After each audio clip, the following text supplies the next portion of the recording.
ahead. About five. When I introduce Attorney Kevin O'Connor, he's gonna ask for the video. All right. All right.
Yes, sir.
Good morning, members of the media. My name is Bishop Tavis, Tavis, Grant.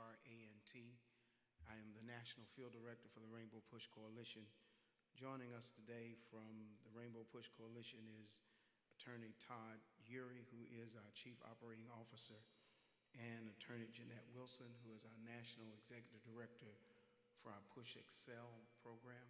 Can we clean this up? Sound man? Okay. Along with the mother of Malcolm James, Ms. Sherry James, and Attorney Kevin O'Connor, and members of the O'Connor Law Firm. The criminal justice system has become the de facto mental health system treatment center. Criminalizing mental health worsens the health of hundreds of thousands of people and complicates their lives and their ability to recover, creating additional barriers from education to housing to employment. Mental illness among today's inmates is at an all-time high. 64% of city jail inmates, 54% of county jail inmates, 60% of state jail inmates all indicate they have some mental health issue that goes misdiagnosed and mistreated while they're incarcerated. The country's three largest centers for mental health are not hospitals, and are not clinics. They're county jails, state jails, and federal jails. Why are we here today? We're here because Malcolm James, in and of his own self, called the Racine County Sheriff's Department, dialed 911, and reported that he was having a mental health crisis. And subsequently from that crisis, Malcolm James lost his life. In an August 2021 autopsy report, the Milwaukee County Medical Examiner's Office ruled that Malcolm James died due to asphyxiation. So the same individuals who are criminalizing mental health are criminalizing homelessness, criminalizing immigrants, criminalizing the poor, and criminalizing communities of color. Reverend Jackson has identified a triangle of death from Wauwatosa with Alvin Cole to Kenosha with Jacob Blake, and now Malcolm James in Racine. What is most alarming is Sergeant Erlina Rodriguez, as you will see in the video that Attorney O'Connor will show, is the supervising officer on the scene who has not abiding by any COVID protocols whatsoever, as you will see in the video, has a history, a pattern, and practice of using language that is racially insensitive, if not even in its content, racist. One of her hallmark statements is from the slave era, and it is Jimmy crack corn, and I don't care. It has been reported and documented that she says this in reference to any inmate of color, particularly black, Jimmy cracks corn, and I don't care. Well, Sherry James is here today, and her family members all over the country care about the life and the life that was lost of Malcolm James. And so today, Rainbow Push, under the leadership of Reverend Jesse Jackson, are joining this family in advocating for justice in the life and death of Malcolm James and supporting this lawsuit. Reverend Jackson has made overtures to the Attorney General, Josh Call of Wisconsin, demanding that a special prosecutor be assigned. This police department went out of its way to present a false narrative on YouTube, claiming that Malcolm James lost his life due in part by him beating his head up against a wall. He never received sufficient psychiatric treatment. He never received sufficient medical treatment. And as you'll see in the video, you'll hear him say, "I can't breathe," while being restrained and surrounded by officers, outnumbered, could not do harm to himself or to anyone else, and he died at the hands of Racine Sheriff Department officers. What is equally egregious is the sheriff has turned the investigation of this matter over to the Kenosha Sheriff's Department, the same Sheriff's Department that coddled and provided support for Kyle Rittenhouse, same Sheriff's Department that maltreated Crystal Kaiser. Today's case is a blaring example of why there must be an immediate eradication of the criminal justice department, general criminal justice system, starting in the state of Wisconsin. We'll now have the family's attorney, Attorney Kevin O'Connor, come and share the particulars of the lawsuit that's being filed today in federal court. I'm Attorney Kevin O'Connor, Kevino_Connor, along with Alex Memon, Attorney Alex Memon. We have filed a lawsuit this morning on behalf of the James family against the various officers, against the Racine County Sheriff's Department, and against Sheriff Christopher Schmalling. This is an outrage. I am saddened, I am disturbed that we are here. How in the wake of George Floyd does something like this happen again and again and again? And as Bishop has said, we have a problem up in Racine because they don't care. They literally don't care. They think they're immune. So instead of trying to provide comfort to the family, instead of trying to reach out to the family to be sorrow for what happened over this Memorial Day weekend, Instead, they put out a video that shows Malcolm in his mental health crisis hitting his head against the wall, saying he killed himself. When in fact, we know, and you're gonna get an opportunity to see some of these videos. They dumped on us hours and hours of video, but it really comes down to the last point. What happened is they went in and Malcolm wouldn't cooperate. He was just sitting there. He wasn't fighting, resisting, doing anything else. And they said, you gotta get up, you gotta move. So they OC sprayed him or pepper sprayed him numerous times. They tased him numerous times. And instead of doing the proper procedures, which is to make sure somebody's decontaminated and things of that nature, they put him in a restraint chair.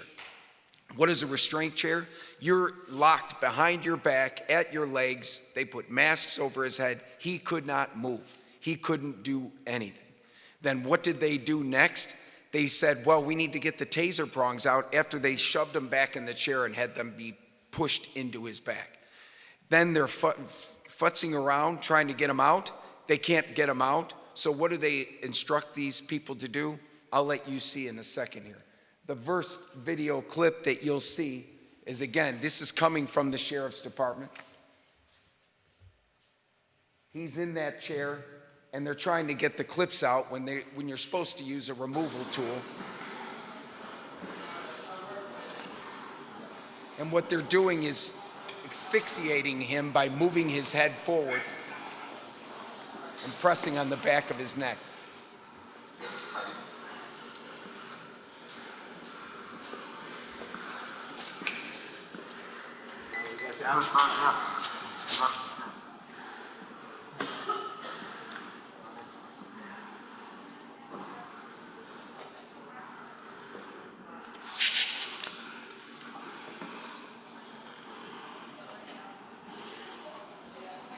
You would use nothing? We got that little tray in my pocket. You guys do? Yeah, how come you doing good? It'll probably work. Yeah, I got it right here. Sarge, she has a removal tool fix. I don't know, it'll probably work fine. Here it is. We'll start from this side. You hook? Let's go through that. Go ahead.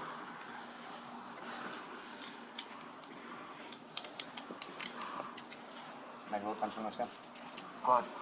There we go. Perfect. Nice. Thank you, sir. Someone's got to get those. Medical. What you got? Is he okay? We checking on him, see if he's okay.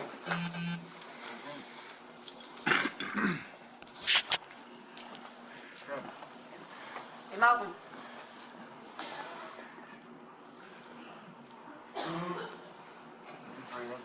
Get medical in here. Let Get medical. medical. Yeah, just a moment.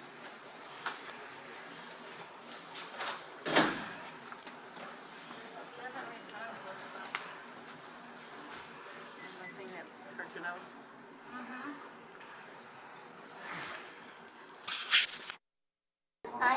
I need to remove him? That first clip, he was already dead at that point once they pushed his neck forward. This is the clip just before this, before they went into that. This is now the clip when they were moving him over in the chair. Just pull out? Clearly showing that he was alive and there was nothing wrong. That's that portion of that clip. And then there's the next clip, which goes to, they did this several times. You can see the technique behind his back. I'm sorry, maybe I gotta go back to the one, the I can't breathe one.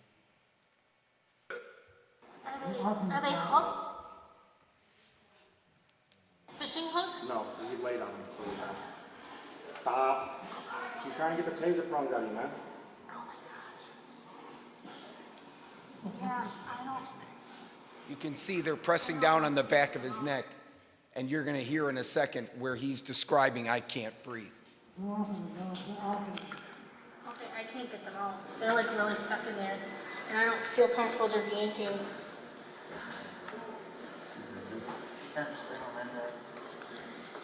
Sarge!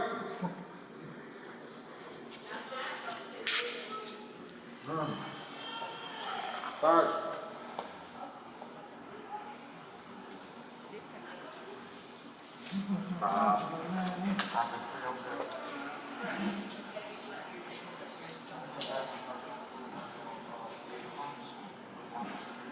And he laid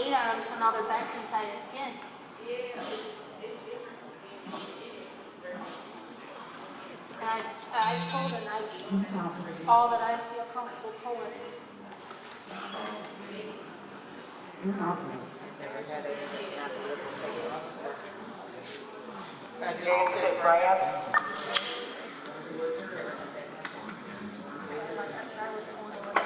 As far as comfortable approaches. And then the Stop! I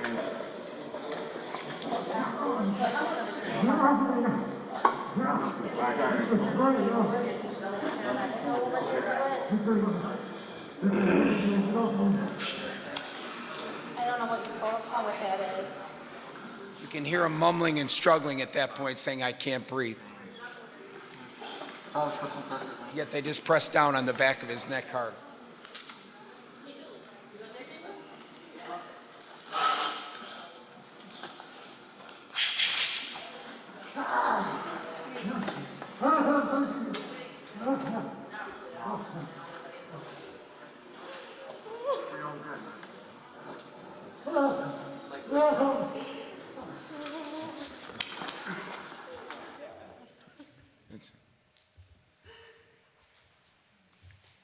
As you can see, that is a technique that has been banned, no different than a chokehold from the front.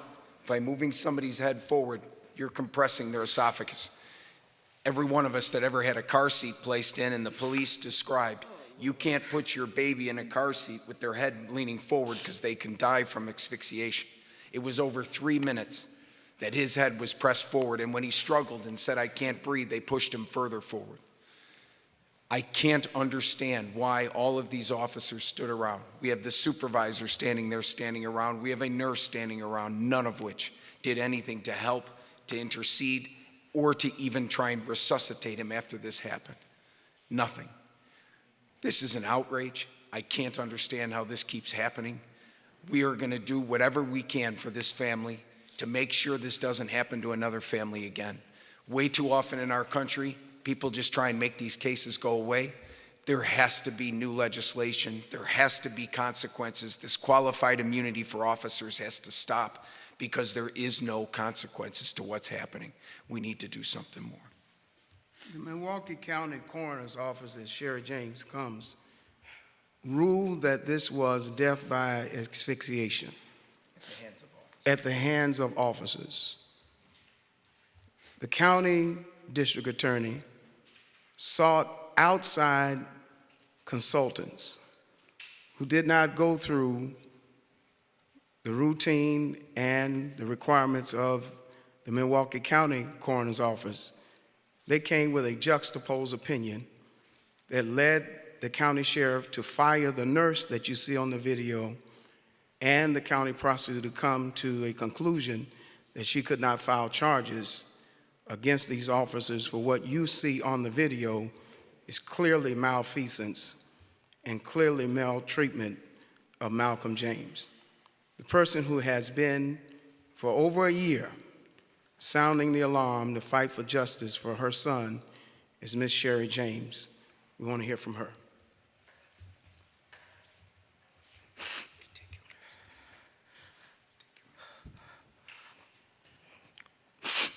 Walk with me, Lord.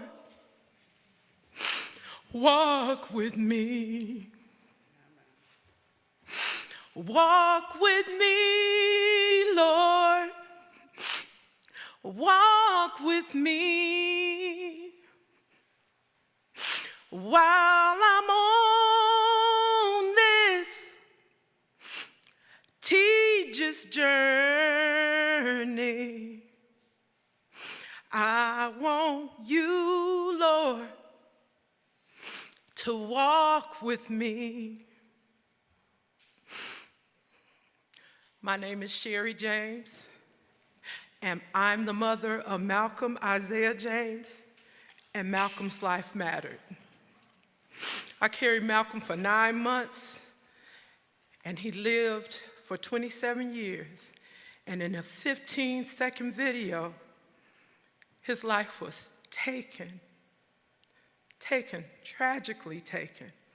Malcolm called 911 on the Memorial Day weekend because he was having a mental breakdown. He was having a mental health crisis. And I don't know about you all, but I've had a mental health crisis.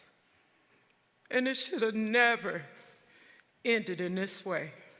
Malcolm was taken to the hospital 2 times, and he didn't even get a mental health evaluation. My baby was a gentle soul, and he was humiliated in this whole process, him and my family. But I came today to humanize him. He was a gentle soul. He was my eldest son. He was a graduate. He was involved in arts and football, and he was just a really good kid, really good son, and I missed him immensely.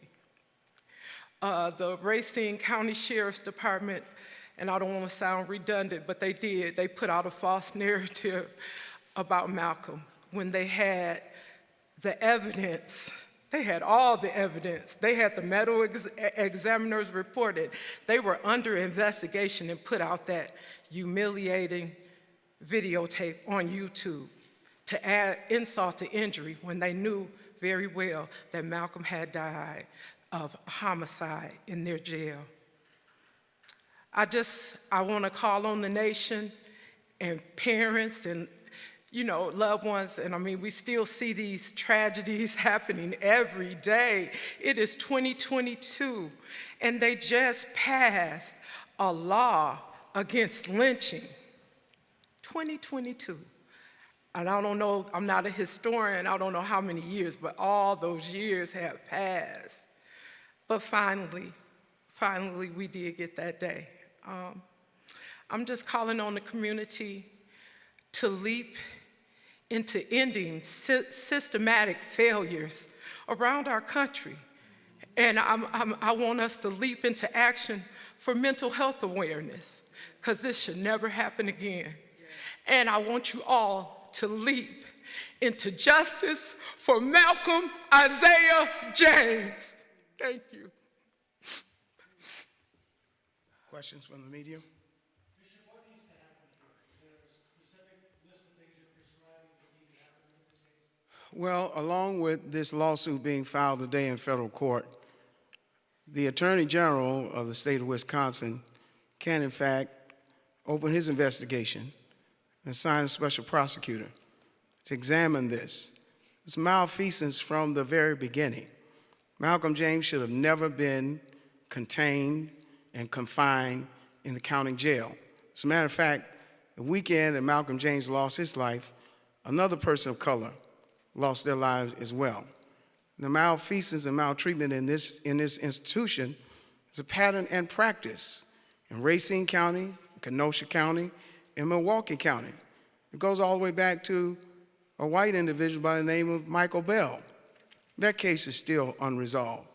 And so as we look at this, it is the same bad actors, the same bad system, and the same unfortunate outcome, which is death or debilitation, as it is in the case of Jacob Blake. We've had enough. Reverend Jackson has put and made this case a priority. We want justice for Malcolm James. There's one other thing on that question, what people don't understand. The Racine County Sheriff's Department are not sworn officers. It's really disturbing. These are people that are not sworn police officers that run that jail, unlike other jails around the country. So these people have less training, they have less knowledge, they are doing that as an economic savings to them. And the people that are coming in this jail, as you can see, clearly don't know what they're doing, and they don't know how to run a jail. So the number one thing is to call upon Racine County to have only sworn officers, or at least majority of sworn officers supervising and running this jail. This looked like a bunch of people who were confused and trying to hurt somebody with nobody intervening to try and stop this. Hopefully we can have some sworn officers that will change that. Does it require us to approach situations like this from a different perspective? I know in Chicago we've had a very similar incident where the gentleman called for police help, they responded, and he was shot as well as the woman down. Do police need to think differently about this, or do we need someone other than police to respond to these mental health crises? Reverend Wilson. Well, there are several steps that need to be taken. One, in this particular case, we're calling on the State Attorney General to take action immediately. Those officers, sworn or unsworn, should be on unpaid leave and reassigned immediately, pending the investigation by independent investigators. The autopsy that the coroner issued should stand. And based on that autopsy alone, there should be criminal charges filed immediately. We call on the Justice Department to look at Racine, Wisconsin's county jail system, how it operates and how other jails within the state of Wisconsin are operating and how they treat African Americans and people of color. What are the patterns and practices of discrimination evident? And then the third thing is there's a Department of Public Health for every state. And so the public health director should be asked to look into how it is people with mental illnesses, particularly those who call and say, I'm in the middle of a mental health episode, help me. You should not deploy police officers, but you should deploy those who are capable of handling that kind of crisis. But this mother stands in the tradition of Emmett Till's mother. It is that kind of passion, and so we're looking at women across this nation, mothers. These circumstances are happening all too often, and all of them are not being brought to the attention of the general public. And so part of the Rainbow Push Women's Division, we're calling on women to join us as we look at this case after case, mother after mother, crying on behalf of their children. We're demanding that our legislators, our state legislators, look at this criminal justice system, look at the state laws that allow for, as you discussed earlier, this immunity by police. They have to be able to be sued. They have to be able to lose their pensions when they are violating the rights of citizens of the state. And so criminal justice laws at the state level must begin to change. We're electing state representatives and state senators this year, and they need to feel the pain of being removed from office, and we expect some changes state by state, and that is one of the things that Dr. Uri has been looking at as we go across the country. How should the criminal justice laws be modified to deal with this kind of situation so that this mother is not joined by thousands of other mothers across the nation standing for children who have been murdered while in police custody? That is a travesty that, as a mother, I cannot imagine. The people that are called to serve and protect are now the very same people that kill and destroy our children, our future, and our present. You know, if it weren't for Mamie Till, we would not know about Emmett Till. We wouldn't have seen the grotesque remains of Emmett Till. If it weren't for the video for George Floyd, a young innocent child having the consciousness to video that, we marched in Selma with the parents of Ahmaud Arbery. Had it not been for that video, if it had not been for the surveillance video in the courthouse, in the jail, you wouldn't have seen the inept and inadequate and egregious lack of care, lack of compassion, and lack of professionalism that led to the death of Malcolm James. Sherry James should be commended for having the will and the fortitude and the resilience to tell her son's story, to get the attention of the community and the nation, and to be unrelenting in her quest for freedom, not just freedom, but justice for Malcolm James. Anybody else? Anyone else? So there's compensatory damages, there's punitive damages, but probably the most important thing is, and I promise to every family I represent, money is not going to be the object of this case, because we know from across the country that has failed. Because money, just putting money at the problem, they're trying to just buy peace. We need to change. We need to make them make changes within their system, within their community, within their laws. If nobody's held responsible and a sheriff can obstruct justice, the sheriff of Racine County obstructed the investigation in this case by putting out a video saying he did it to himself. Does that look like he did it to himself? He's shackled to the chair and shackled behind his back, and yet he had the nerve to go on publicly and say he did it to himself. Why? He was taking an effort to obstruct this case. How does a sheriff get away with obstructing justice when you or I or anyone else would be in cuffs right now if that would have happened to us? This has to stop. It has to stop. Dr. Todd Urey is our Chief Operating Officer.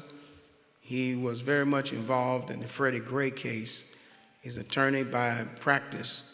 I want him to share with us from that perspective, and then we'll close the press conference. Dr. Todd Urey. First to Sherry James, who stands in a position of courage, supported by counsel and Reverend Jackson and the Rainbow Push Coalition. I think the first frame that I bring is, how many of you would think a cry for help would lead to your death? How many of you calling 911 in the middle of a crisis would expect that your crisis would be criminalized to the point where a lynch mob, literally, takes your life on camera with impunity and without any hesitation whatsoever? How many of us, as we've seen in other cases, would begin to now question how police officers report on deaths in custody? We saw inaccurate filings in Minneapolis. There's an inaccurate filing, a false filing here, falsification, obstruction, lying on an official government document with the support and cover of leadership and command staff. Look at what you saw in just the brief period. 2 sets of handcuffs behind his back. You can see the prongs from the taser in his back. 3 officers in riot gear, dressed like characters from a Star Wars movie, on his front. And the indifference of what appears to be medical personnel watching from a distance while he is in the middle of a health crisis. So what can we do? Number one, I would ask that the federal government withhold all federal monies to any law enforcement department in the state of Wisconsin until a thorough investigation is done to determine whether or not the civil rights are being violated, not just on the basis of race, but on the basis of disability. At the end of the day, we have to stop glossing over and telling the public, don't believe your lying eyes. Because if we don't have what Reverend Jackson calls a certain level of insult, this is insulting.